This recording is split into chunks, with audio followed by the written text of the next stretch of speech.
Right, okay, good evening everybody. We've got today the Bee Gees in the 1960s, an audience with the authors. First off, I'd just like to introduce people who you probably already know, but we're going to start again anyway. We've got Andrew Môn Hughes, Walters, Mark Crohan. So, this book. What persuades you to write this one? Because you've done the Tales of the Brothers Gibb, you've done the major life story of the Gibb brothers previously, but what about this one? What's different? What have you gone into this time? It was during COVID. That's when it all kind of started. Some friends of mine put a book out about Barclay James Harvest called On Track, Every Album, Every Song. So I approached the publisher, asked him could we do one similar to that. He says yes, fine, no problem. I asked Grant and Mark along to join as the writing team, and we got going. We got a bit wordy. That was the problem. The on-track books are usually about 65,000 words. We got up to about 100,000. I asked the publisher if we could stretch to that. He says, yeah, okay, we can do that. We kept on writing. We got to 144,000 words, and I said, look, we've got a problem here. Let's what can we do? So he suggested splitting it, and he was going to do 60s, 70s, and 80s to present day. I twisted his arm, and we managed to do another one on the 90s. So that's where we currently stand. Yeah, thanks for that, by the way. When we see him on Tuesday, I'm going to suggest that we can do 2000s onwards. So it's great. We'll see. I think it needs to be a complete story. We'll push the boat out and see if we can be allowed to do the 2000s. What's different though in terms of what you're talking about in this book? Like for example, people don't used to talk about the music when you think of the Bee Gees. Mostly when you think of the Bee Gees, people think of Saturday Night Fever, yeah? One of them was married to Lulu, and that's pretty much usually what you get when you mention the name Bee Gees in the pub. So what about this book in terms of looking at the songs, the music? What sort of approach have you taken there? I think that's exactly why we wanted to do it. A lot of the things that have been said about them, even now, even if it's complimentary, it's backhanded. And so I think the media, unfortunately, very rarely has been kind to them. And mostly in North America, where I'm from, which is, we're really awesome over there to celebrities and things. But I think that's what we wanted to do, was to solidify their track record and to demonstrate to people, these aren't three dilettantes that have just throwing music together. They're prodigious. They're otherworldly talented. And I don't think a lot of people really understand the breadth and depth of their work. And so we really wanted to spend time focusing on the songs because, as you said, people rarely do. A lot of it has been about their image. It's been about some of the tabloid, celebrity kind of discussions and things like that as well. And so we wanted to leave no stone unturned. No doubt that their music was the most important thing that they did. So that was kind of our goal. Okay. Now, with the Bee Gees' career, we're talking about Bee Gees in the 1960s. So of course, people usually just automatically think of Massachusetts, New York mining disaster. But of course, naturally, the real start of it was Australia. Now, with this book, I know you've done quite a bit of research. What sort of things did you find in the Australian period that hasn't already been unearthed before? Because as I say, the Tales book that came out some 20 years ago, that had quite a lot of research and quite a lot of new things found there. What about this time around? What sorts of things have you unearthed at that sort of early part of the career that, frankly, a lot of us just don't really know much about? Well, the Tales book covered 50 years, and I did the Australian research. We just couldn't fit everything in.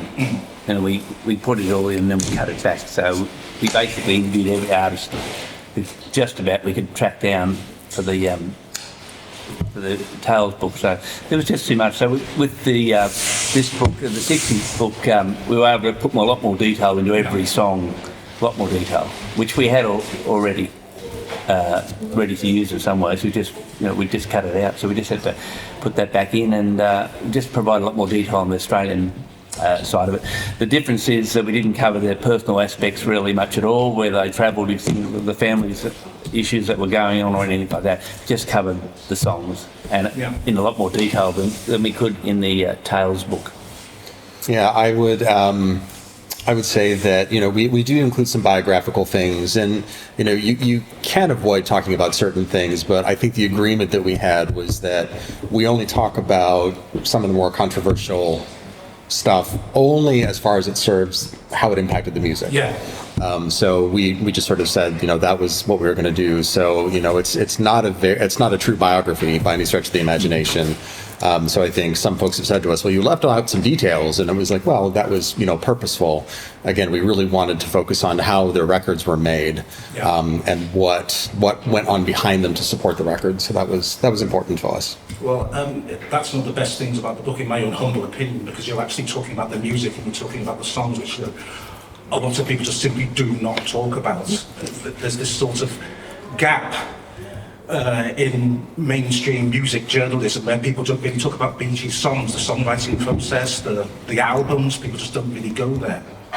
But continuing on my theme about Australia, what sort of things have you sort of discovered that might surprise people? Like, I know, for example, you were telling me that they did actually have some music lessons, which came as a bit of a shock to me. Andrew, is that correct? Yeah. Well, look, the book started, not by this book, but Andrew and I started working on projects as soon as the Tales book finished. Andrew and I were keen to do something else, and we looked at things. The other three didn't really want to be involved, so Andrew and I worked, and Judy did a lot of editing too, on a book.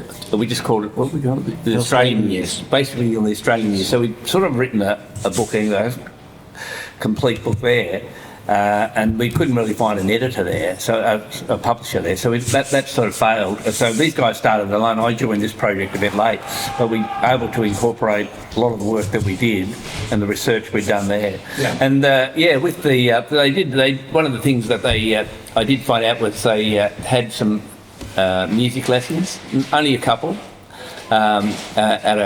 was broadly, grandly named the Music Academy, which was really a top of a music sales shop. It was called Music Academy, but and I spoke to the guy who actually gave the guitar lessons to Barry, Robin and Morris, and he spoke how Barry struggled learning normal chords, and because he plays guitar. No, he doesn't play guitar. No, he plays guitar right-handed, but how he struggled to do the normal chord structure. But I think they only did 2 or 3 lessons, and then it was for free because he was a friend of Huey. And I don't know whether Barry didn't deny doing it, but this guy remembered clearly. Sometimes when you interview somebody, you're wondering how true it is, and you're going to go on their word, but sometimes you can just judge, the way it was quite clear about what he said. But it's interesting.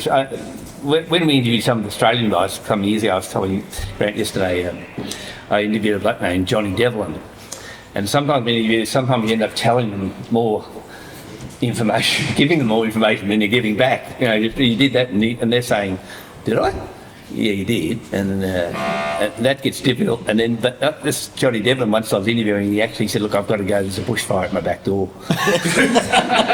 Oh, right, all right. I can see where his priorities were, so I let him go. But when you're interviewing people from a long time ago, it's a long time ago, and they're in their 60s, 70s, and sometimes it was just a small bit of their life, and they don't really remember it, even though we can tell more about detail than what they did than they know. Or like the song Spicks and Specks, I think, as you were talking, we found about 45 different musicians who said they played on that record, which it's like a handful of people. That's true. Not a super complicated record, but so people's recollections are interesting at times. Recollections may vary. I think so, yes. They did with the brothers themselves, so I mean, it stands to reason that that happened with other folks on the margins too. But yeah. And Ronnie Burns was clear as bell that they picked him up at Sydney Airport. He was from Melbourne. They picked him up. He said they had no money. They literally asked him to contribute petrol. So he could drive, and he stayed with the Gibbs. The Gibbs are very hospitable people. A lot of people stayed with them over the time, but he told the story with Spicks and Specks that he remembered they were so poor they only had 2 strings on the guitar, and that's how they came with the boom, boom, boom, which is not what legend is, but you just, okay, yeah. Yeah. Now, Angela, you were telling me before, when we were preparing this meeting today, you found out some new details about the first management contract, which I believe is something which was not known before. Can you tell us a bit about Well, that? there's a couple of things about it. One of them is the fact that it's always Bill Good and Bill Gates BG. that they get mentioned, but there was actually a third guy, and believe it or not, I can't remember his name right now, but the poor guy was there as part of the management team. There was 3 of them. And we figured he was a marketing guy. I think I asked Bill Good 4BH, who he was. wasn't Bill Goodson said, "Oh no, he was just a salesman there at the time. He was up with him." So Wasn't it Yeah. John somebody? I could read the book. Yeah, I'll read it right now. Excuse me. We can't remember everything we put in it.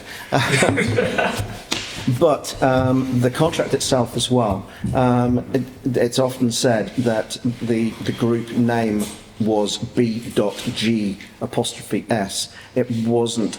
It was BEE space GEES right from the very start. Was that in the contract? That is on the contract. That is handwritten on the type contract, and the abbreviations all came just to fit the name onto little ads, as you've seen. There's a page in the picture pages there. Whether there are 5 alternate spellings of BGs. In one ad, I think it even appears as BBs. So, And they had those little, do you remember those Australian television clips where they had these little sort of, little cardigan things on with Yeah. BG? yeah, the little S. tartan waistcoats. they're still mandatory on Australian television, actually. Those things. Are they? Oh yeah. There's other things as well, because I've had access to newspaper archives in Australia, which should have been Mark's job, but I've got more patience than he has. I trawled through things, and we actually found the date of the meeting between Cole Joy and Barry, where Barry went up to him and says, "Can I sing you a few songs?" So, like I said, we've narrowed that down, and there are lots of silly little details that we found. I think we found the ad for the show, didn't we? We found the Yeah, we've got the actual we found the ad for actual the ad show. for the concert show, in the venue. And things like the legend always said that they landed in Australia on Barry's birthday in 1958. Well, they didn't. They actually entered Australian waters on the 1st of September. They didn't actually make landfall until the 2nd, and that was in Fremantle. So then from Fremantle, they went over through to Melbourne and then through to Sydney. So they didn't actually get off the boat and start their journey up to Brisbane until I think it was about something silly like the 11th. Yeah, we couldn't work out how the ship didn't land in Brisbane. No. It just stopped in Sydney, so they must have got a bus or a train up there. Train it was. Train, yeah, At that point for the Barbara's migrants, wasn't it? Sister, I think, lived in Redcliffe, and that's where they stayed. They never stayed at a lot of migrants stayed at villas, migrant camps, which were pretty rough. They were fortunate they didn't stay anything like that. They lived with Barbara's family for a while. And those camps were pretty rough too. So Yeah. And one of the other things, like I said, if I got a real kick out of these two, I found an ad that Vince placed in the newspapers, and he was selling his gear so he could afford to come over to the UK. And another one was for the journey back to the UK. The day before, there would be a section in the Sydney Morning Herald which would say, right, these are the departure times for your ships, and it would tell you precisely which wharf you would be leaving from and the times that you could take visitors on board with you and what time they have to vacate and what time you're actually departing. So it only makes like sort of a line and a half in the book, but it's that little attention to detail that I get a kick out of. It's finding those little nuggets, those little gems, isn't Yeah, it? That well- sort of makes things, more sort of like, interesting. It's what makes the whole research and writing Yeah. interesting to me. I don't know whether the readership likes that kind of thing or not, but you're getting there when I'm involved, okay? So, I will tell you a funny story though. We've got access to shipping records and who attended, and I put an ad in the paper about if you travel with the Bee Gees in the Gibb family on the way out. And there's a couple of celebrities, well, one's passed now, rock musicians who travel with them and tell stories. But anyway, so I placed an ad and I got a couple of calls and I told us like things like the food was, it was post-war England and they saw an Italian, came out in an Italian line and the food was fantastic, best food they've had in their life, rich Italian pastas, and I know how good's this. And but one woman was quite detailed in the story about playing with Robin and coming out with Robin and, playing with Robin. And when the ship got really rocky, you weren't allowed to hop in the pool, but Robin and I did this, and Robin and I remembered it clearly. And I, hey, what's your name, Dave? I've had this story down. That's great. I had a great chat with him. I gave it to Andrew, and Andrew came back and said, I've checked the records, and she was on the boat 2 years. He was on the boat 2 years later. But he's had a lifetime of telling his friends and family that he and Robin are like that. That's interesting because other authors have found that when they're researching, shall we say, a musical group and so forth, people start claiming the things that don't stand up under scrutiny. People start claiming that they had a part to play in so-and-so's career, and then when you actually check, because public records usually don't lie, I suppose you have to have a sort of nonsense detector that you have to employ when listening to people's testimony. Well, this guy was quite genuine, and he really believed. He played. I never went back to tell him because let him be happy. So. Yeah, don't burst the bubble. Well, it kind of goes back to, I think the Gibbs and other folks have talked very historically about the fact that Spicks and Specks was a #1 hit in Australia, and it wasn't. And so, as we've been doing in both books, we've been kind of the mythbusters a little bit, and so we hate to kind of rain on people's parades. And I firmly believe that on the boat, somebody came and found them and said, by the way, Spicks and Specks has gone to #1 in Australia, but it actually was, I think, a top 5 regional hit in Australia. I think the closest we've got is 3 in one. Yeah. It was #1 in New Zealand. It was #1 in New Zealand the next summer, so it didn't go to #1 there until July of 1967. But it's just little details like that. So, if you remember certain things, after you say it enough, it sort of becomes the truth. And so some of those details were kind of interesting in both books for us. And the song was released on September 1. They left on January 3. Yeah. So it wouldn't take, it's like that's a 3 months, that's too long. Yeah, it was a long time. But so there are just instances of that we found kind of throughout that we challenged us a little bit or challenged some norms that But they were awarded Song of the Year by the Go Set magazine, which was the #1. So I think when he said I got a call, I think they were told I won the Go Set magazine for Best Group of the Year. There you go. I think that's changed over the years. Mm-hmm. Well, you were talking about Sticks and Specks, but let's go a little bit further back on that, back to when they originally signed with, was it Leader they signed to? Now, they put out a lot of singles. Now, they pumped singles out, Barry compositions, they did some covers, if I recall correctly, there was the Glenn Campbell one. Why did those singles all miss? Because they were none too shabby, most of those records, if a little sort of, rough around the edges. But why do you think they weren't hits then? Why weren't the public responding to them? They had an identity crisis, I think, a little bit in their Australian years, right? Because they would show up on TV and live performances doing a cabaret act, and a good one. I mean, they were really good on stage, and I think people really genuinely enjoyed watching them. But if you're looking on TV in prime time and you see three young guys who are singing covers and Alexander's Ragtime Band, and then all of a sudden out comes this rock and roll single, to contrast, I think. There was a bit of a disconnect, I think, between they were really playing to audiences that were much older than them and appealing to audiences. And so I think by the time they were trying to appeal to folks their own age, I'm sure that didn't land. And so I think people were very confused about, what their music, who they actually were musically. And so, and you kind of got to think too, the singles I think were really good. I think they were strong performers and recording artists, and Barry was certainly a burgeoning songwriter, but even the singles kind of varied in quality, and so you kind of got varying levels of stuff, when they came out. It was depending on who could spend time with them, how much time they got in the studio. I mean, Leiden and Festival really didn't give them a whole lot of resources to work with, so they gave them nothing. Absolutely. And so, a lot of comparisons, I think, were asking about, well, why didn't they come up the same way as the Beatles? And I said, well, they didn't have the same level of investment in them. The Beatles got lots of time to go on tour, and they, did their stint in, abroad and things like that before they actually made a record. So they had a lot of practice. They got studio time. The Bee Gees didn't have that luxury, and so it took them a long time, I think, to sort of figure out, how to master all of that. So I think all that played into it anyway. But they weren't given sufficient studio time No. by Festival. Fred Marks, president of Festival Records at that time, was reluctant to sign them, wasn't he, Mark? And Because Kids Act don't necessarily appear. They're not.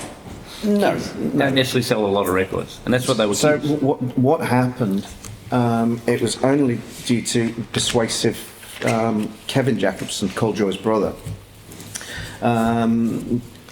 He persuaded Fred Marks to sign the Bee Gees, but the deal was that he would drop one of his acts from the festival roster. But it wasn't such a generous move, really, was it? Because this artist was leaving the country. So lots of it was, as a quid pro quo. Lots of it was a smart move on Jacobson's side. He got his act out there, but Festival weren't willing to put much money into them. That's the thing. Sure, lots of it, they had a good presence on the television and stuff along those lines, but they were singing other people's songs and not really promoting their own material on those shows. Because I know we've seen a lot of bandstand material, but they did so much more than that.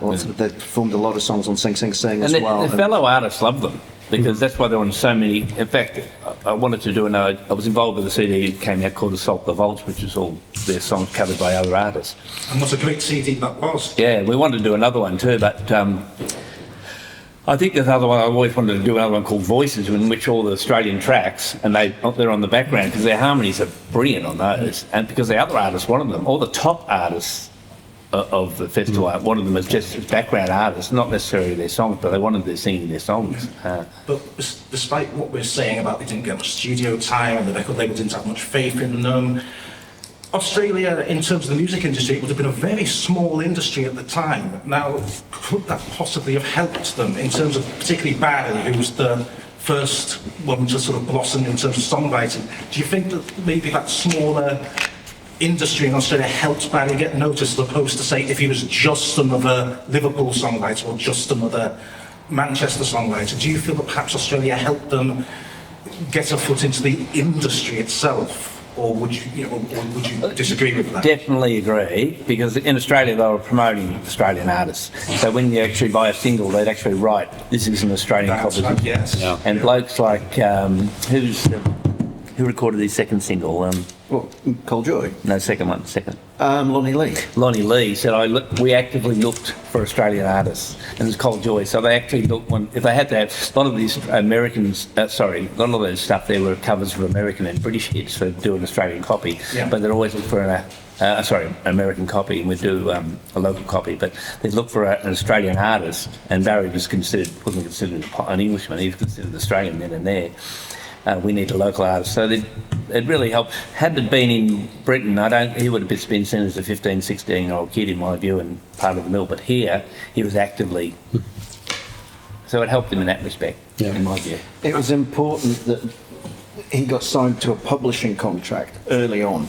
And we were discussing this over lunch. Yeah, a lot of people don't understand how important music publishing particularly was in those days. Yeah, there was a guy called Norman Whiteley who was an old friend of Hughes. I said, these guys popped up all over the place, didn't they? The trumpet player, on Spicks and Specks was allegedly Billy Burton, who played... He lived with them. Who played trumpet in their flat above Keppel Road. But anyway, but getting back to the music publishing, Norman Whiteley was involved, and Belinda Music.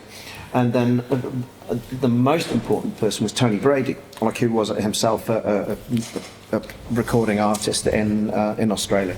He recorded a few Barry songs, Lucky Me and I Will Love You, stuff along those lines. No. Yes, that was one. Surf Australia Way. Surf co-written with Johnny Devlin Yeah, again, wasn't yeah. it? But that's never actually appeared because we figure it's a surfing world. That was It's the one, a wasn't Surfing it? World, yeah. It's a surfing world. We figured that was a radio ad for the magazine called It's a Surfing World. And that's one of the ones when I asked Johnny Devlin, he asked me to call it. I had to tell him. And, Yeah, so that was an early co-write by Barry. if you remember the 60s, you weren't there. So. Yeah, exactly. But Tony Brady sort of did a lot of really good work pumping these songs out to various artists. Jimmy Little sort of had a number one hit in Australia called Royal Telephone was his big hit, and this then followed.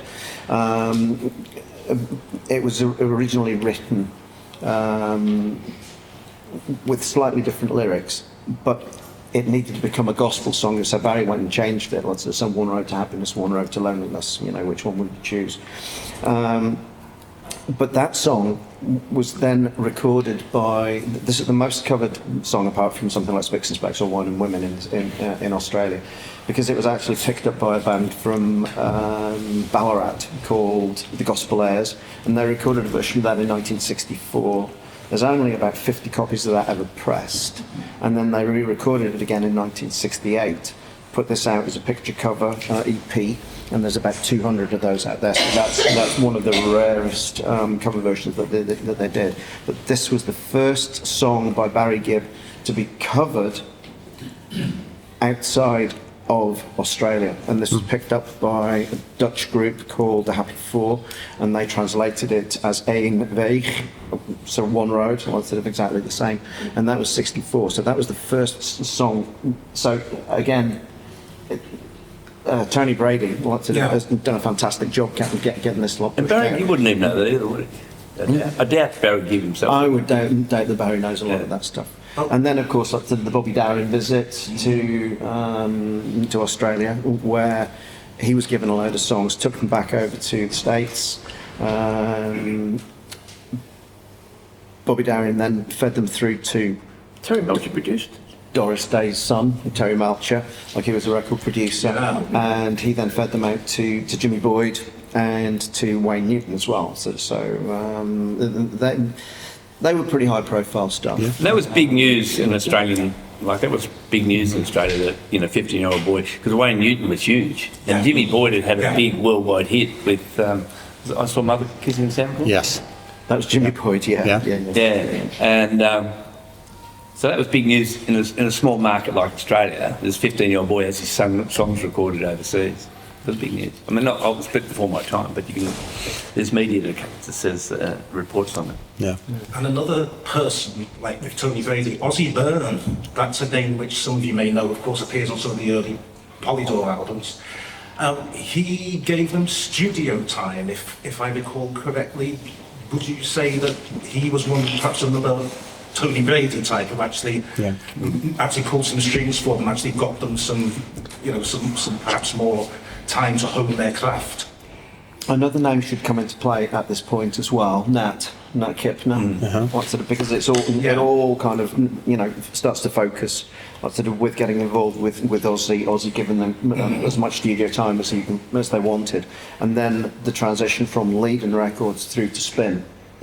Nat Kipner and his son Steve Kipner, of course, lots of Steve on the board. There are Bee Gees associations there, two Bee Gees associations, in that Colin Peterson was their original drummer. When Colin left, he was replaced by Jeff Bridgeford, who later became the Bee Gees drummer. Steve, of course, became Tin, which Morris produced their first album, executive producer on their second. It's all very incestuous. Everybody's, all these same names keep popping up, and the same organisations.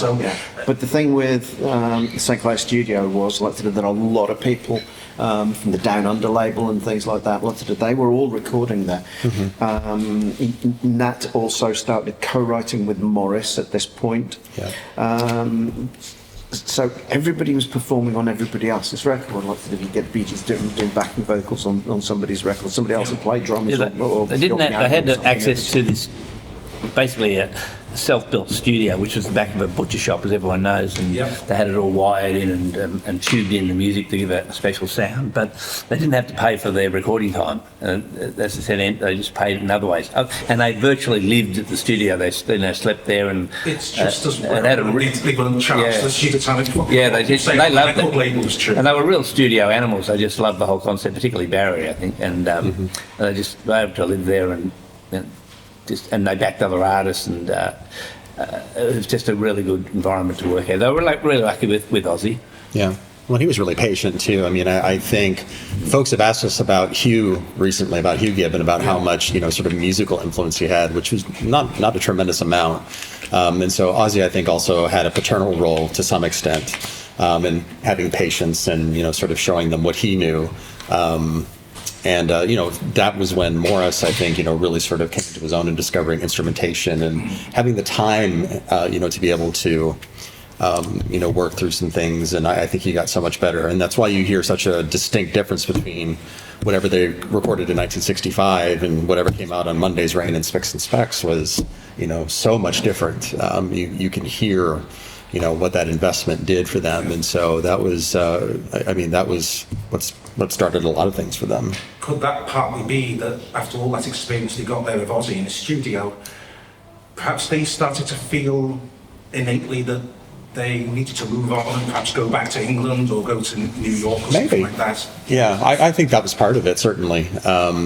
I think music was really changing a lot. But between 64 and 67, music made rapid shifts, and so pop music was starting to sound very different. And so by the time they were recording Monday's Rain, Spicks and Specks, things were sounding a lot different. The Beatles had been out with Rubber Soul and Revolver, and their evolution, and I'm sure they were inspired by that as well. And so I think for all those reasons, I'm sure they said, we probably can't be stuck in the back of a butcher shop much longer, and we've got to go figure something out. So I'm sure that was part of the impetus for them. Okay, so let's move on then to the bit where I think all of us here as fans sort of know more about.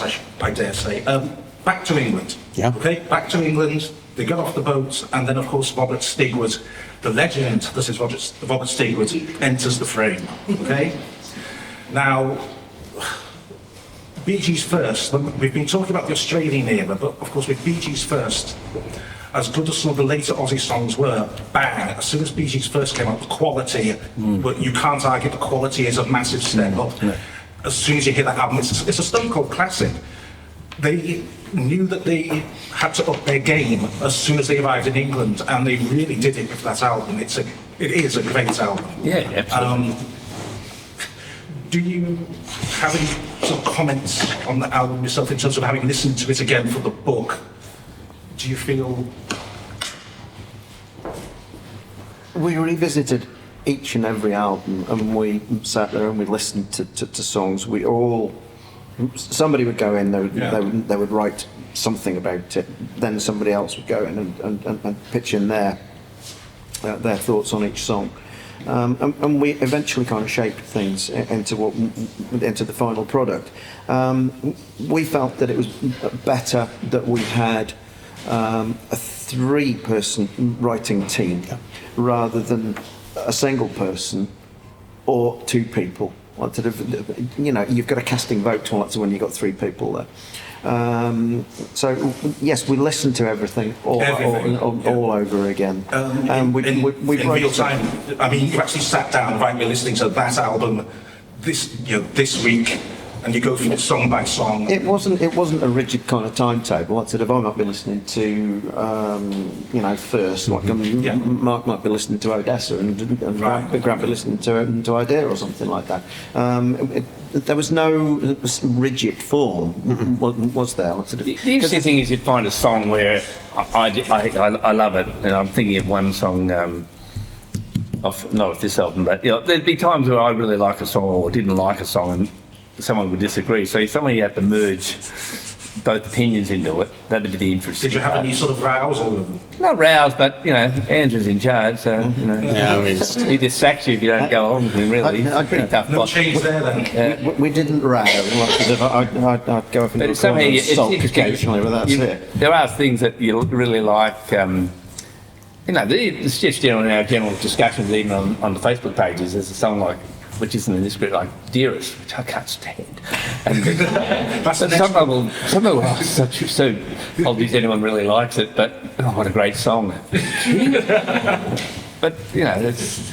You know, you talk about Bee Gees first. It's one of my favourite albums still. It still blows my mind off. But he, you know, the Twins were 17. Yeah. It's extraordinary. Barry was 20. And most of those songs, even in the One Night Only tour, the 3 or 4 will be Yeah. still being played 45 years later or something. It's, right. I mean, you have to think about "To Love Somebody" and how that was written. I mean, almost out of the box. And I mean, it's one of the most covered pop songs in music history. I mean, they did that immediately. And so I just, again, when people question their their integrity, I just shove that in their faces, and I'm like, who else at the age of 17 and 19 can write a song that has stood the test of 6 decades and has been recorded by, I mean, how many artists, you know, have covered it and have loved that song. And so I just, that kind of stuff blows me away. And again, the transition they made from 1966 to 1967, and again, it shows you how much investment into their music really counts, you know, for Margaret Stigwood and in the studio, and when they found Colin and Vince, certainly. Okay, because another thing is, when they arrived back in 1967, they were on the British music scene and they were accepted by the British music industry. Yeah. They were major faces on the British music Yeah. scene. For probably the one time in their career, perhaps, would you agree, they actually were completely part of the music industry. yeah, but I think the music industry has always struggled with where they, and they've said this themselves, where do they fit in? Yeah. And the music industry would love to sort of cut them off for doing, you know, ballads and pop. But you could always go, didn't they blow your mind out when they do a song like "To Love Somebody," and which has been covered by all the you know, the classic rock artists like, you know, Janis Joplin and Eric Burdon, and all these people that are in the critics' favour. They can't dismiss them, but they did. But they did that. So they've been hard to work out, and they admit that themselves. And also, as I said earlier, it was swinging London. They had the Klaus Vormann designed album cover. Yeah. They were in with the NEMS organisation. You know, do you think perhaps that maybe they got too close to the NEMS side of things, perhaps early on, because there was a lot of Beatles comparisons? It was a strange one. That first album, like I said, we've just been asked to write a 3,000 to 4,000 word article for a Spanish magazine called This Is Rock. They've been very good to us. Like I said, they've reviewed both books for us, and they just kind of out the blue came up with this. Can you write us an article about the Bee Gees and progressive rock? I says, yes, of course. We really struggle with this. Anyway, we've done the best we can with it. Like, and it'll be appearing in the October edition of the magazine. But the point that I'm trying to make has totally slipped my mind. Train of thought left the station, huh? Yeah. Yep. Where was I? What was I going to say? Let me backtrack. Mark, you continue. It'll come back to me. Well, I think he's trying to say progressive rock isn't fairly the Bees, but actually, when I start thinking about it, well, maybe they did sort of go into that genre. Robin, in his own way, is quite progressive. I don't necessarily like the stuff, but he was quite progressive, probably more so than maybe Morris was too, whereas Barry was probably standard pop and Country. Barry was a little bit more. He was definitely more country in terms of his interests anyway. But Robin could be quite eccentric, and they did cross over in that territory, even though they probably wouldn't. Some of the album tracks would certainly move into that area. Horizontal, that was a dark. Yeah. Wouldn't you say it's a bit darker? Yeah, His first, which was more sort of like pop, you know, shiny, swinging 60s Carnaby Street pop, then Horizontal was. Yeah, this is the thing that people forget about that era, that it was a time when everything was becoming psychedelic. Okay, that first album cover, and then Psych kind of started transitioning and becoming more experimental and eventually became progressive rock. Now, the point that I was originally going to be making here was about the comparisons between the Beatles and the Bee Gees, or the Bee Gees and the Beatles. A lot of people have said like, that the Bee Gees were very, very influenced by the Beatles. And, of course, Sgt. Pepper's Lonely Hearts Club Band came out about 6 weeks before Bee Gees First.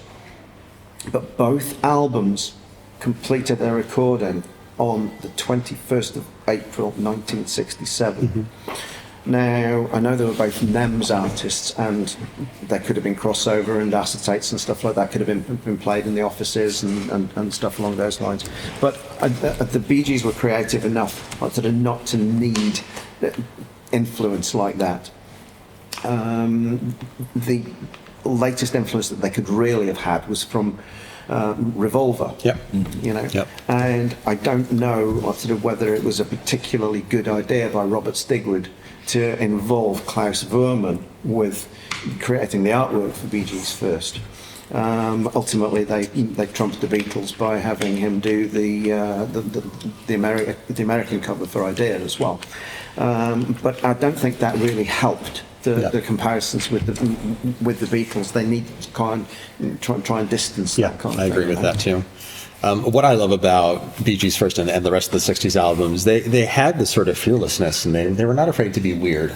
And they lost that later on. And there's a part of me that always wishes they would have been later on a little bit more eccentric, especially as they got into the 80s and 90s. They put out some really good stuff, but I love the fact that they were a little bit strange and a little bit nutty, and so they kind of never recaptured that again, which is something I wish they would have done. It sounded like they had some fun.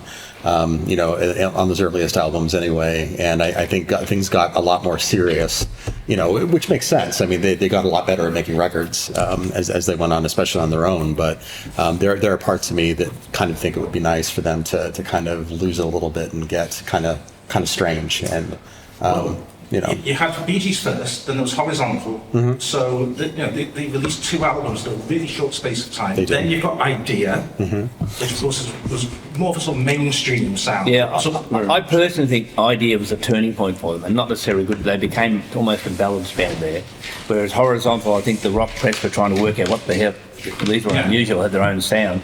And to me, I've always found with Idea, they went down the pop to be a pop group rather than a rock group. Yeah. And could that have it's not the songs individually are great. I used to love, particularly when I was young. And I'm not talking necessarily without to love. Got to Get a Message to You, which wasn't on the album at the time, was it? It was added later. But it's there's fine ballads on it, but there's too many ballads. Had they kept some of the rock path, I think the critical acclaim would have been a bit different. That's a personal view, but. Yeah. Of course, Odessa, though, the next one along, everyone calls it a concept album. I don't know what you guys out there feel about Odessa, whether it was a concept album. I can't find the concept. I was wondering what when listening to that again, what are your opinions on it being a concept album? If it really is one, or am I missing the point? No, I agree, because I remember when I started writing these, I was looking up Wikipedia, what's the definition of a concept album? And then Andrew came back and found these other clarifications of what a concept album was. But I agree with you. It's more and look, that's what this. I think we say it in the book. Here's this greatest vocal harmony band. They were in disarray. Greatest vocal band in the world, and 3 of the songs are instrumentals. yes. It smacks of padding. Yeah. Oh, they were gone. They were just they were falling apart. Yeah. Let's just push this out. But three, and only one was particularly good too. So. Well, I think the Seventh Sea Symphony, that it was good. It was standalone. It worked, and that was just Morris playing piano. Which it wasn't a complex piece, but it was it was nice. It worked. He performed it on the television. With All Nations, as we all know from the Sketches CD, with the Odessa box reissue, that actually did start out with words. Personally, I think it's better that was dropped. I think it's a nice tune. I think the only real padding on there was a British opera. And thank you, Hazel. Thank you so much. She saw I was getting low. So. But you have to think as well, I don't know how much of that was actually input by the Bee Gees. It would have been given to Bill Shepherd as a basic hummed or whistled melody, and he would have had to have padded all of that out. That personally, I thought that was the only bit of filler on there. The other two were actually okay. But getting back to the rest of the album, Odessa, the track itself, was absolutely amazing. It was. And they were thinking of putting that out as the first single. And apart from the fact that everybody says that it was 1st of May and Lamplight that caused the friction, the fact that Odessa wasn't put out as the single really devastated Robin. Lots of people was not happy about that. No. Was that actually an issue number? It was. Yeah. 56304. It was the. If we said 801, you wouldn't know the difference, though, would you? It's the same number as 1st of May. That's what it was.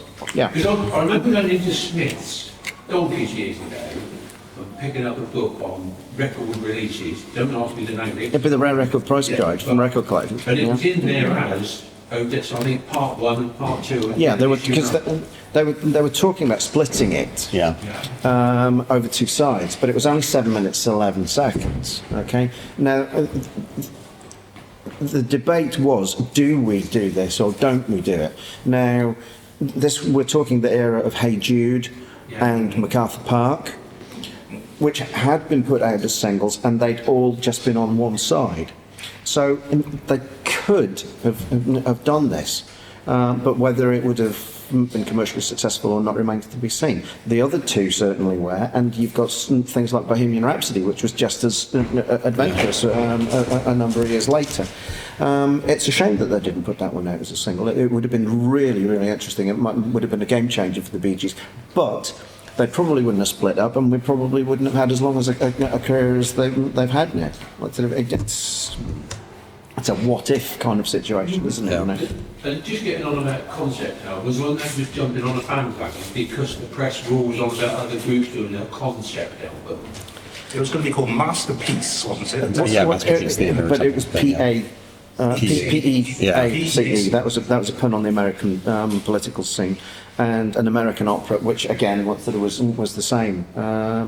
So to actually name it after one of the songs on the album was a far more sensible option, and of course, to have it as the lead track on the album. Great album, very, very diverse, but it's certainly not a concept album. No. There are two schools of thought with regards to a concept album.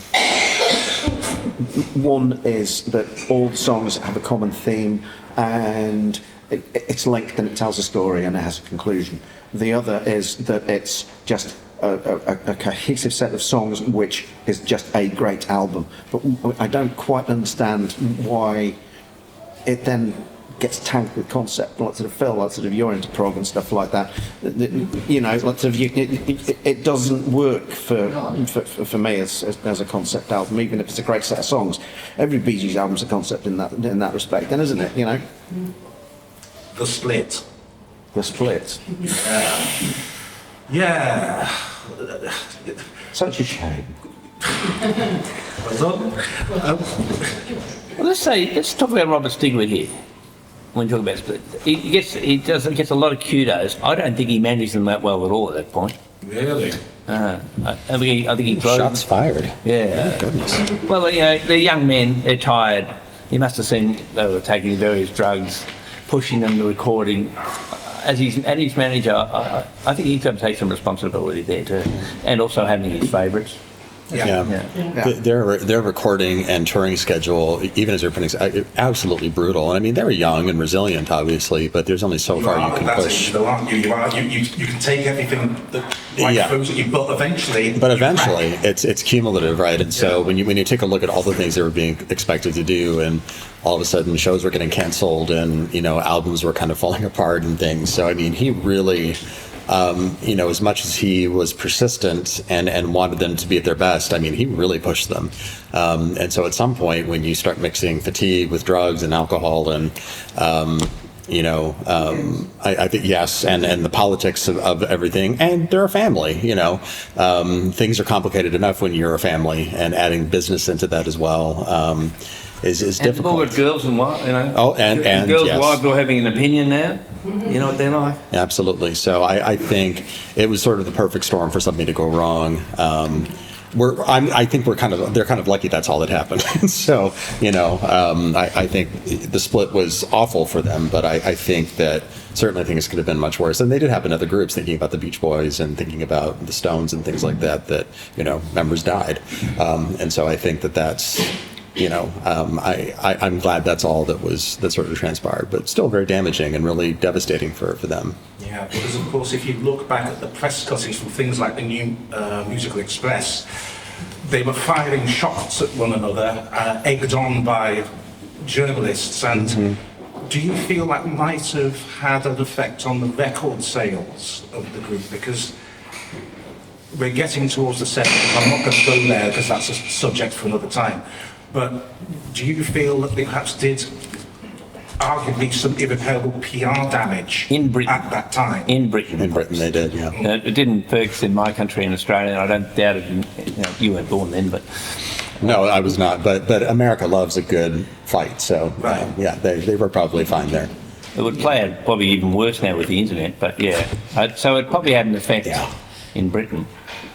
But you didn't know there was nothing. No. These press stories didn't. No, there was some notoriety in my country in Australia, but it wasn't seen as a negative. But we accept them. They had great success as soon as they returned. As soon as they got back together. Yeah, it was all played out in the British press. Like sort of all you knew in Australia and the States was, Robin's gone solo. That's it. So he has his hit, and Morris and Barry have. Don't forget to remember the Cucumber Castle, that kind of stuff. And then that falls apart, doesn't it? I was a fan then. I was actually thought, oh great, we're going to get 3 times the output. Yeah, that was my output. I don't know if anyone else was on. That's my view. I was like, you 3. Yeah, and in the 80s, that was my opinion as well. Oh wow, great! They're doing solo albums now. We get 3 times the product. But if only some of the stuff had actually been released. There are so many things that haven't been released from both of those eras, like sort of 1970 and the 80s. Like sort of, there are so many things that Morris worked on in the 80s, like sort of which just didn't appear, unfortunately. We often wonder, we've spoken about this before, that Morris was always in the studio, and we can't work out who was paying the bill. It's because they were studio time's expensive, and he wasn't selling records, so who's paid? So And it was expensive stuff. Lots of he was hiring orchestras to play on records which didn't even get past demo stage or promo stage. There's something that we found out. When he was doing Castles in the Air with Graham Bonnet in '73.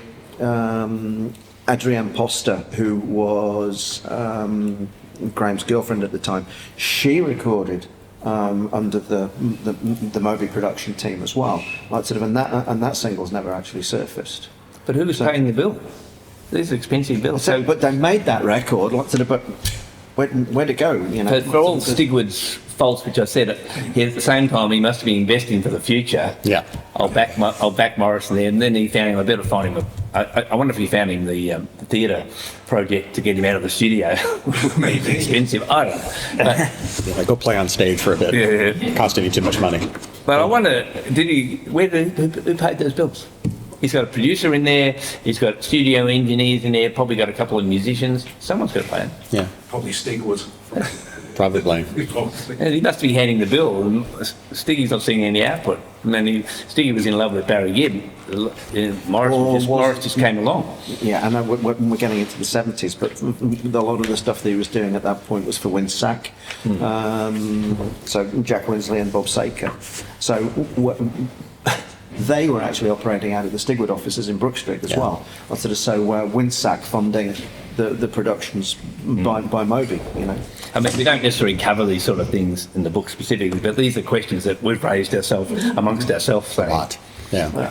Did you manage to, talking of, the 60s, did you manage to get any contact with either Colin Peterson or Vince Maloney for this? Yeah. I didn't. No, not for this book, but I've spoken. I know Colin. I did know Colin pretty well. Colin's quite bitter, still very angry. Vince left of his own accord, and Andrew met him since too. So he's just got lovely memories. Colin's not a happy camper, as we say in He Australia. asked about the money and look what happened. Yeah, and they met up in '89. He chased about his money, but yeah, and they also found out that you want to talk about that, Andrew? He found out that he was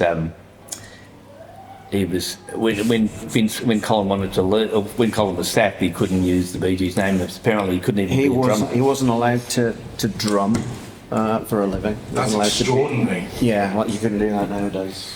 That is extraordinary. There was a lot of legal stuff going back and forth. Well, he between- married Joanne, didn't Joanne he? Peterson, yeah. Who was Brian Epstein's secretary. Mm-hmm. So, of course, she knew her way around, the music business contracts and so forth, and she became a music agent herself, didn't she?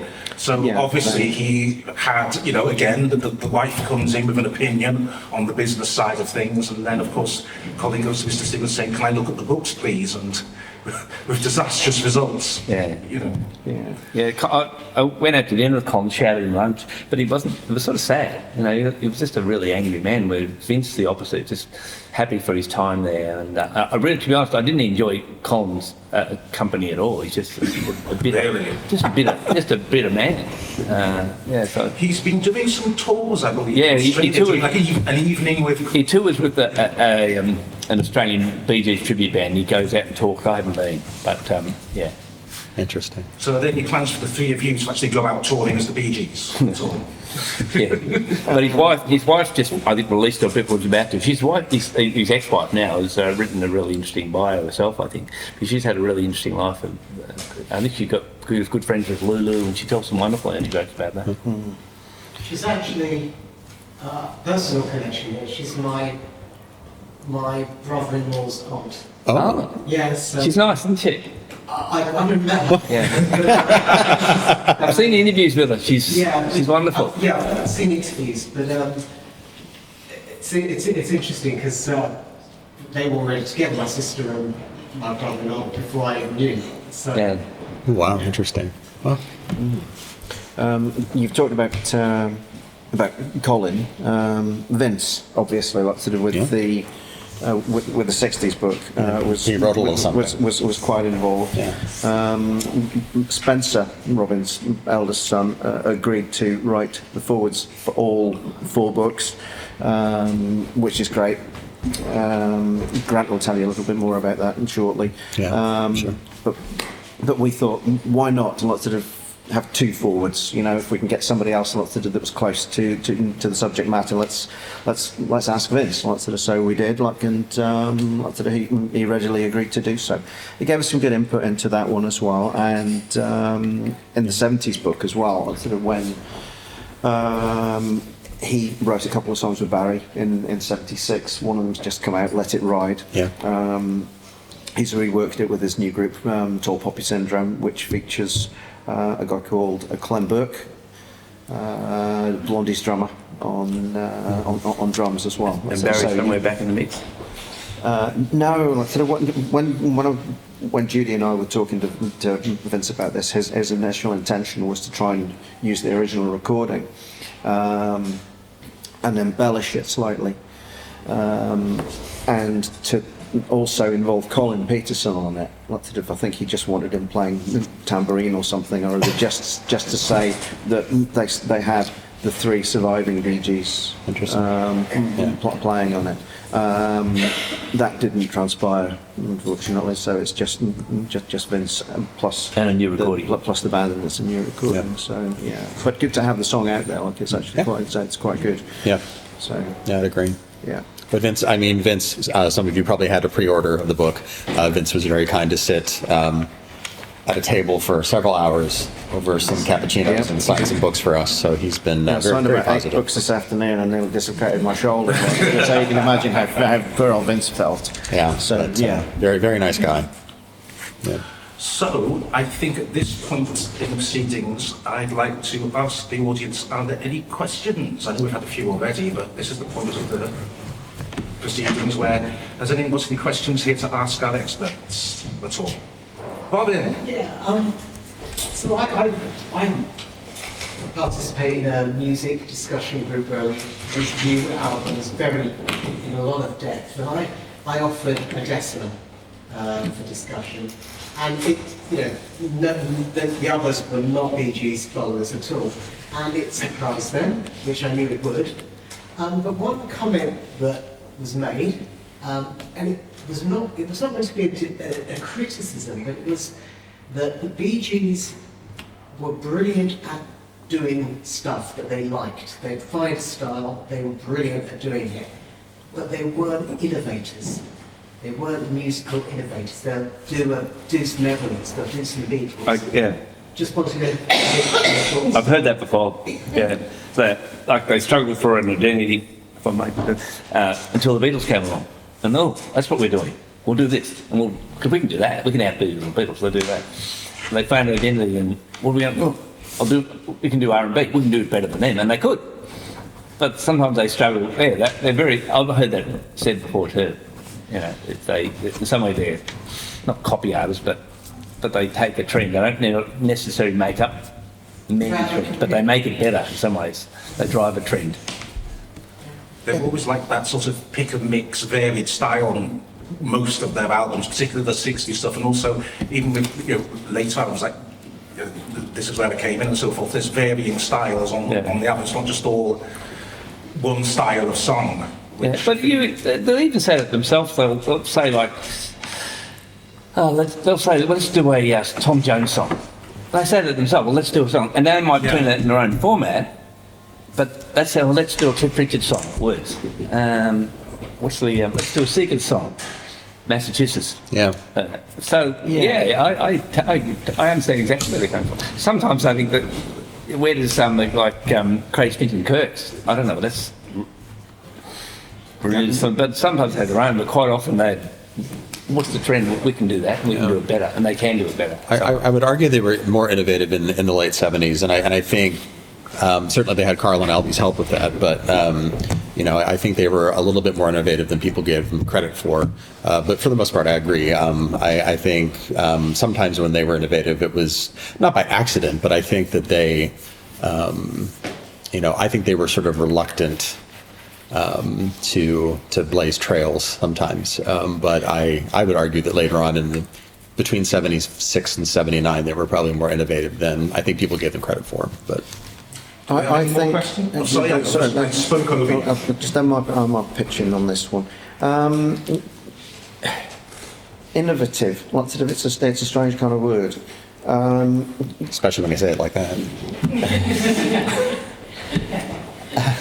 Sorry.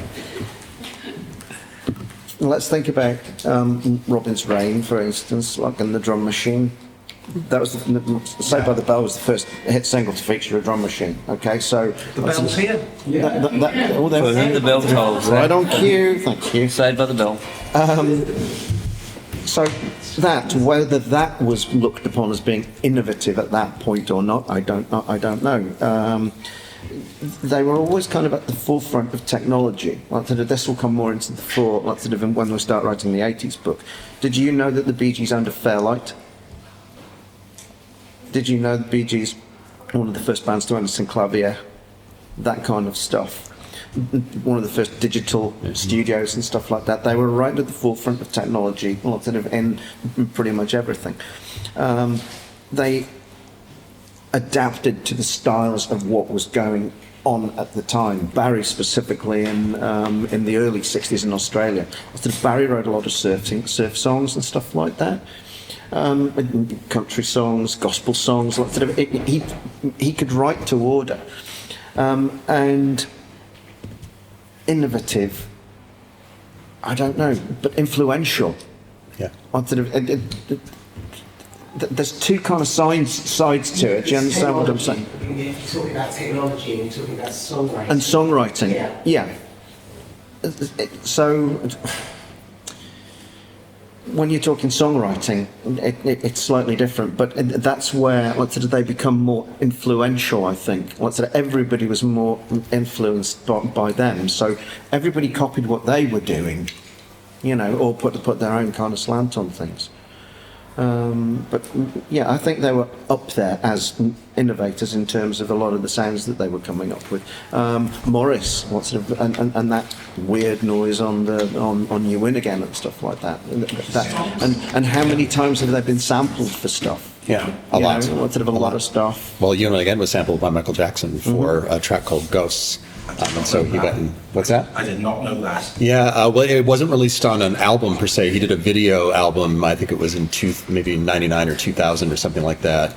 And it was this really elaborate video, which Michael Jackson did, and it was called Ghosts. And there's a scene where these skeletons are marching around the ceiling and along the walls, and you can hear the stops of You and Again playing in the background, which is really cool. But he adored the Bee Gees top to bottom. So, and we'll talk about him a little bit more in the 70s because he really liked to capitalize on their stuff. So, there was another question here. Yes. Yep. We've been talking about influence. The question I'm going to ask was one of the Australian tracks, which completely blows me away in thinking about it. The lyrics are very, what's the word?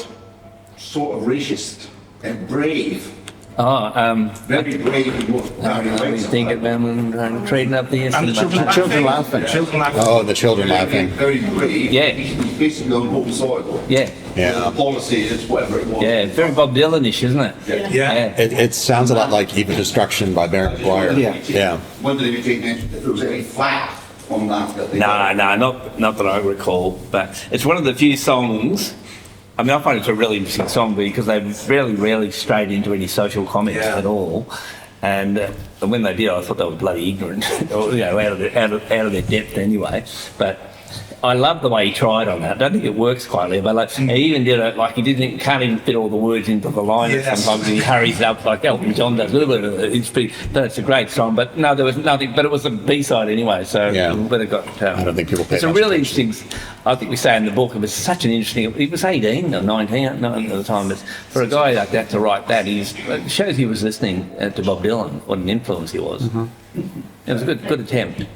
Good question, though. I think it's interesting what you say because they did what they wanted to do, and at that time there was a lot of controlling going on. And I know that like Marmalade recorded Talking in the Sleep, and it was like, no, it's not Radio 1 material.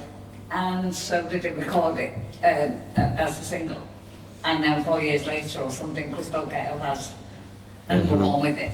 So there was a lot of this controlling behaviour going on. And we speak about Divorce just being on TV and sure about what we had to wear. We didn't have personal assistants, and you got told that's what you were wearing. So I think there's probably a bit of Gibb obstinacy that's And stigma perhaps. But also, I think that comes out really in the 70s about doing things they were comfortable with not what was trending. This is what and I think they had a confidence what they do. As you said they don't sometimes have their own style. I tend to agree. What does the crowd want from me? What do you want me to hear? To whom it may concern. I think we don't. What do you want us to play? Do you want us to bells? We'll do bells. I think. And it wasn't until they got some confidence in the late 70s. Yeah, they really did. Arif Mardin, and we'll talk about Arif a lot more obviously soon, but Arif was really key in sort of instilling that confidence and giving them the sort of underpinning to say, you know how to do this, like you really do. And so even if the media, even if their label, even if the public didn't have a lot of confidence in them, Arif certainly did. And so, and it worked. I mean, whatever Was worked. that almost like the same function that Ozzy Byrne? I think to some extent. I think Arif was certainly more experienced. I mean, Arif was a seasoned producer, got to start in jazz. Him and his brother Nisui, Arif and then Nisui and Ahmet Erdogan, were involved in jazz and things like that in the 60s, 50s and 60s, and then that progressed to R&B and soul music. And so, I think Arif had just an incredible amount of experience working with diverse artists, which was something that, really benefited them. So I think he understood where the boundaries were, for them to record different kinds of music, but I think he also understood where they could push. Yeah. And that was really important. But we're getting ahead of ourselves in the 70s. We've got to switch signs and stuff before we, start talking about that. But, Any more questions? Yeah. One more from me. yeah. So when you decided you were going to do this, I take it you three were already good mates. Had you done work on the other books? Andrew and I had. You'd done a bit on the previous book. Yeah. You hadn't. I had not, no. How did you end up with, because you probably thought, okay, Australia, America, England. Australia, and then Mark. How do you choose, actually no, thinking about it, how do you choose America? Because you think there'd be hundreds of big Bee Gees in America, but there's not, is there? There's not. There's a very small pool, actually, Yeah. really, of Yeah, how'd you pick them? well-known fans in America to choose from, which is weird, because Yeah. of the size of the country. Well, and how big their career was in America, So too, right? how did Grant end up in the picture, I suppose? Oh, well, I'll let you answer that because I'm not sure. So, Sex appeal. yes, it's my handsome, no, I can't even say that with a straight face. So. Well, let me try to answer. Andrew and I, since 2000, I first met him long before that. Didn't meet him, but we swapped records and things like that, and we just got on pretty well. He just the same sense of humour, and even though I've got to explain my jokes, but we get on very well together, like brothers from another mother. It's just quite natural with us. Feel free to criticise what he does all the time, but so we get on really well, and that's between us and his knowledge of the Bee Gees and also his background in some, the words. This man created the words. Yeah. I don't know if people know that. The words. The words list which Chris Mathis was running. Yeah. This man created it. Down Yeah. in 1994. Which is so important in the early days of the internet. We just lived on that, didn't we? Yeah. We did. Well, early on, I was a student at the University of Manitoba. I'm Canadian by birth, and so I've just recently become an American citizen, so now I'm dual. I live in Columbus, Ohio now, but I'm from Winnipeg, and so when I was going to school at the University of Manitoba, getting on the internet was really complicated. This was 93.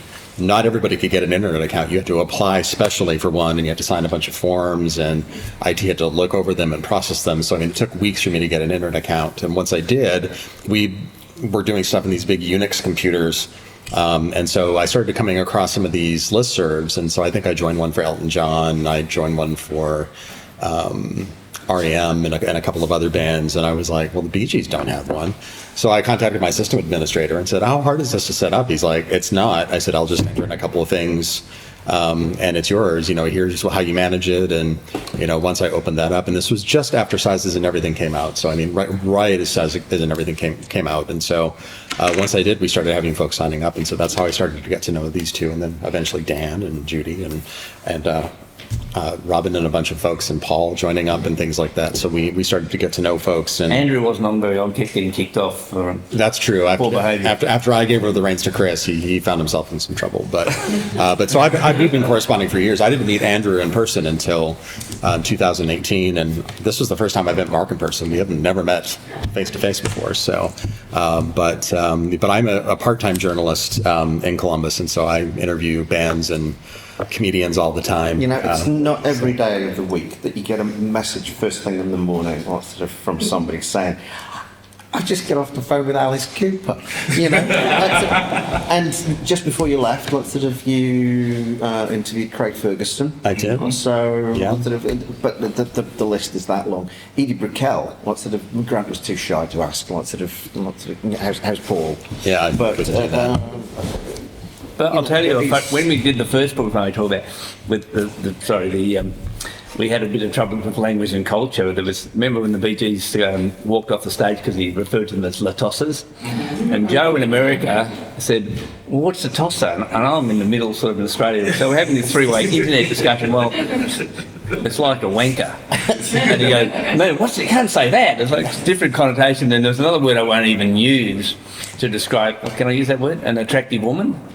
Come on in. Well, I hope this is offensive, probably. In Australia, to call a woman a spunk, she's an attractive woman, means no defence. And Andrew, I've said that once to Andrew about somebody. You can't say that of him. So sometimes we had this ridiculous conversation between Joe heck, Andrew and I, this is back in 1999 or something, there, a tosser, and I went, it's like a nerd, but sort of dad, trying to work out what a tosser was. What? Are we going to get past the YouTube filters on this? Yeah, different challenges there, because yours would have probably been, how can I find stuff from where most people are around it? And yours was probably more, how do I limit this down? Because Yeah. I imagine everybody out there has got something to offer still from that era. Absolutely. Well, and so Carl, we'll talk again. We'll talk more about Carl Richardson and Albie Luton. But I mean, encyclopedias of information. I've been sitting on the phone for hours with the two of them, and sit and talk about. But lots of artists I've talked to, when they ask me, sort of what I do, I've talked about this book, or about their books, and every one of them, every artist that I've talked to, said, "Wow, that's an amazing undertaking. I'd love to see that book." And so Alice Cooper was actually a person who recently said, the Bee Gees are one of the greatest recording bands of all time, and he's like, I think they're fabulous, and so good for you for doing books on them. And that was, I know he's always been a big fan. He's certainly done some things with them with Sgt. Pepper, but there have been a lot of surprising comments from different artists that have said like, oh, what a fabulous project, and good for you for I'm glad you're doing that, because they deserve some of that coverage, which is great. But so many of the artists, particularly I interviewed in Australia, and even like Trevor Gordon, since we interviewed for the Taylor's book, they've passed since, so we've got their story. Thank God, how they came to record the songs. It's surprising how many have passed. Even the guy who wrote it, no, it doesn't matter. But anyway, so it's lucky we've got their testimony now, and it's great. We're going to get in a little bit of trouble when I think we get to the 80s and 90s, because there wasn't as much coverage, and they didn't discuss how they made the records quite as much. Scott Glazel, who was one of their engineers, just passed away a couple of months ago now, and so Scott was instrumental on ESP and One, and Towards High Civilization, and so he's like, I have a lot to tell you, and then unfortunately he passed away right afterwards, and so that's one of our sources sort of that's eluded us now, and so I think we're gonna struggle a little bit more, I think, to find some of that relevant information, because they were really buttoned up. I mean, they went into their own studio, worked amongst themselves with a couple of outside folks, and that was kind of it. So I think it's going to be. I will tell you one final anecdote. We're going to wrap up just 1 second. So this is the final comment. Pardon? This will be the final comment. Yeah, just an anecdote. When we did not this book, the previous book, I'd interviewed all these Australian stars, which no one else knows. They're big in Australia, not even big in Australia anymore. And when Joe got a contact, he got all these contacts: Neil Diamond, Barbra Streisand, all these superstars. And Joe said to me, contacted me, said, "Oh, how do you interview?" I said, Joe, I'm on a different level with these people. I'm Cold Joy. No one knows who Cold Joy is. You've got to go to Streisand. Good luck with that, buddy. Couldn't help you at all. I said, actually, going back to that list, last thing, just quickly, with that list for Tales, Dick Ashby, Bee Gees' personal manager, was extremely helpful with that, as was Michael Eaton, their lawyer. We had a to whom it may concern letter from Michael, saying, we know these people are, please assist them as much as you possibly can. So that was all good. Dick also sent a letter to me saying that he, Michael, and Carol Peters at that time of Left Bank, sadly no longer with us, that they were all very, very supportive and were happy to assist us as leaning posts. But the biggest surprise was when I got a fax through from Dick, and it was a handwritten list of people's addresses and contact details, and it wasn't their management numbers. This was Kenny Rogers' farm. This was Barbra Streisand's actual house. It was absolutely incredible. Yeah. And due to the assistance that we received from Dick and Michael, from people like that, Joe Brennan actually went to the top floor of the Atlantic Building in New York and interviewed Ahmet Ertegun, and that's where we got the story about why a kick was dropped. Of course, that's in the 70s, which of course is the next book with me. Oh, yeah. He's so nicely trying to tell us to shut up. We're saving this for the 70s. He wants his cake. Absolutely. Cake, yes. Okay, well, that wraps up for Bee Gees in the 1960s. Ladies and gentlemen, would you please thank Andrew Môn Hughes, Walters and Mark Crohan.